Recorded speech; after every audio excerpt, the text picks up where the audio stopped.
Umabot na sa karahasan ang multi-billion peso na investment scam sa Pagadian City. Isang ahente ng Aman Futures Group ang natagpo ang patay sa Zamboanga del Sur ayon sa National Bureau of Investigation o NBI. Nakilala ang biktima na si Anwar Dainal, isa ring investor ng Aman Futures Group at nagtatrabaho sa LTO.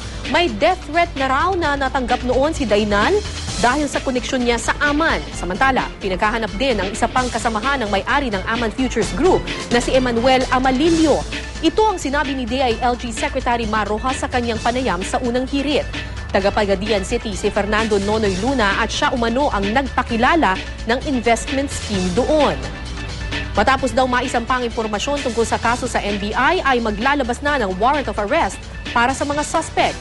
Kinumpirma rin ni Rojas na 2 bahay ng mga umano'y recruiter ang nasunog noong Sabado. Isa ang sa tatay ni Luna.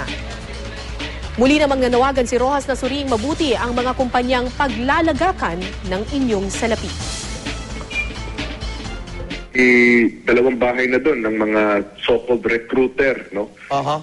Ang nasunog, yung isa doon yung bahay ng tatay ni Luna. Palagay ko ito na lang yung galit, yung frustration ng mga investor. Isipin po natin, kung sa bangko ang interest ay 1%, 2%, at yung sa pangkaraniwang negosyo ay ang kita ay 20%, 15%, isipin po natin, sino o anong negosyo ang makakapagbigay sa atin ng ganong kagandang interest?